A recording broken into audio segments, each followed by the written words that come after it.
반갑습니다. HLB 주가 전망 도와드릴 건데요. 수혜를 모르시는 분들 일시정지하시고 이 글들을 꼭 읽어보시기 바랍니다. 제가 HLB 주가 전망하면서 선생님들이 지금 제약바이오가 2025년 주도주가 될 가능성을 생각하실 때 6만원과 68,000원 라인은 매수 찬스라고 보셔도 되겠다는 얘기를 드린 바 있어요. 지금 HLB가 항상 말씀드리는 게 이거는 실적이 있는 회사가 아니고 FDA 승인에 대한 기대감 때문에 등락을 반복합니다. 그러면 등락을 반복하면 쉽게 얘기하면 올라갈 때 빨리 사든지 아니면은 내린 다음에 사든지 그래야 수익이 나는 겁니다.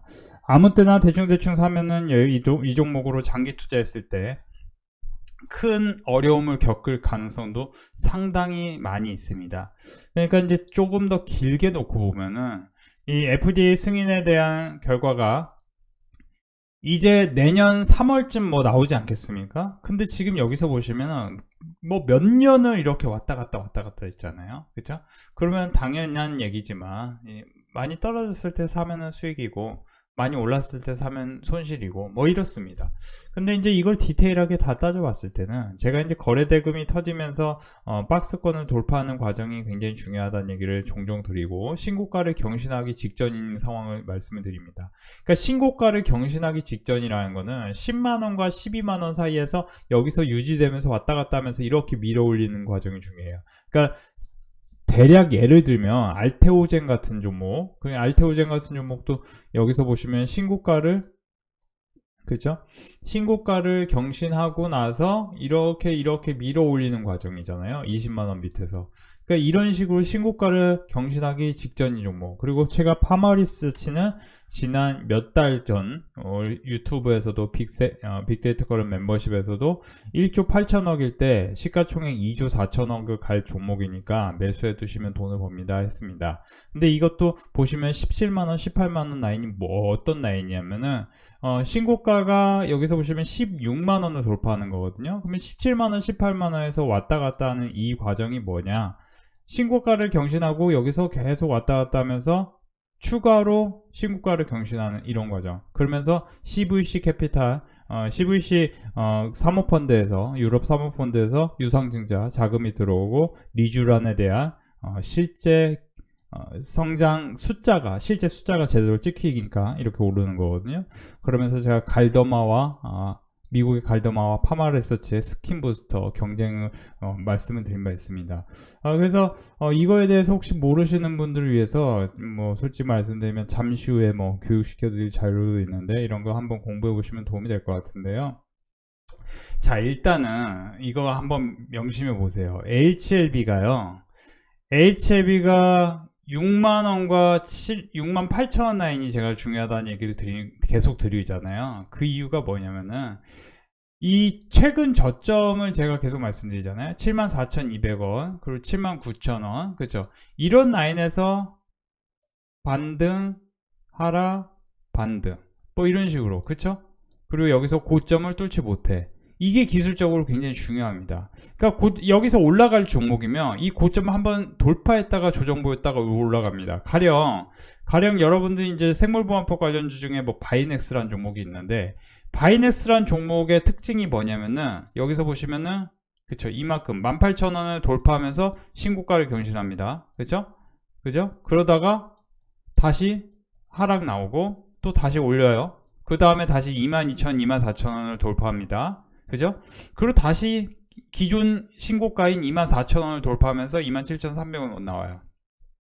물론 이렇게 됐다가 쭉 밀어내리면서 엄청난 급락이 나오기도 합니다. 근데 이 종목이 역사적 신고가를 경신하는 상황이 아니고 25년 제약바이오 주도주가 된다는 관점에서는 당연히 2만원과 18,000원 사이에서는 단기 지점을 역할을 하고 여기서 20% 30% 더 올라갈 가능성도 있는 거예요. 그러니까 지금 같은 관점을 만약에 내린다라는 생각을 한다면 LS 일렉트릭 같은 거죠. LS 일렉트릭은 역사적 신고가를 경신한 상황인 거예요. 그리고 업황도 좋음에도 불구하고 이렇게 상당히 어려움을 겪는 거죠. 물론 이 종목도 AI 전력 인프라 투자에 대한 기대감이 현실이 된다면 당연히 30만원을 향해 갈 확률도 있지만 역사적 신고가를 경신하면서 올랐다는 거죠. 근데 방금 보여드린 바이넥스는 역사적 신고가가 아니잖아요.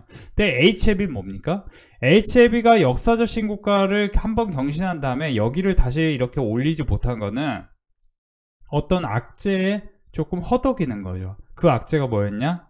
FDA 승인이 조금 뒤로 밀린다라는 거였습니다. 근데 뒤로 밀린다는 거지, 사실 HLB의 그룹 내에서는 HLB 뭐 회장님도 그렇고 HLB가 당연히 FDA 승인이 나온다 얘기가 나오잖아요. 그러면 이렇게 또 말아 올릴 가능성도 상당히 있기 때문에 6만원과 68,000원 라인에서는 매수 관점으로 생각하시는 게 좋고, 만약에 제가 이제 누누이 말씀드리지만 저는 현재 가치를 40, 미래 가치를 60 놓고 봐야 된다고 생각을 합니다. 그 이유는 뭐냐면 현재 당장 실적이 나오지 않는 회사는 주가의 변동성도 커요. 그러면 그걸로는 개인 투자자가 실제 제대로 된 성과를 꾸준히 내기가 어렵습니다. 그러니까 제대로 된 꾸준한 성과라는 거는 여러분들도 뭐 뻔히 알겠지만 돈을 잃는 날도 있겠지만 돈을 그래도 월, 그리고 매년, 매달, 매분기 이렇게 좀 꾸준한 성과를 내는 겁니다. 자, 다시 돌아가면은 지금 제가 말씀드리고 싶은 거는 유바이로직스 같은 종목이 28일에 그저 29일에 실적이 좋게 나왔습니다. 전년동기 대비해서 영업이익과 매출액이 급성장했어요. 그러면 지금 DS증권에서 리포트가 나왔는데 유바이로직스 같은 경우는 24년 3분기 리뷰를 해보면 대량 출하로 인한 서프라이즈 실현했다. 그러면서 오늘 이렇게 거래대금이 1,700억 터지면서 역사적 신고가를 기록합니다. 근데 역사적 신고가라는 게 막 이만큼 오른 게 아니고 최근 바닥권에서 힘을 모아서 9,000원과 9,000원, 만원 이 사이에서 모은 다음에 여기서 빵 오른 거예요. 근데 지금 저는 이 종목은 현실적으로는 목표 주가가 근처에 어느 정도 왔다고 봐요. 그런데 만약에 이 종목이 하락해서 14,500원과 13,800원 뭐 이런 라인까지 하락이 나오면은 그 다음부터는 다시 반등할 확률도 상당히 높습니다. 어디로요? 15,000원을 향해서.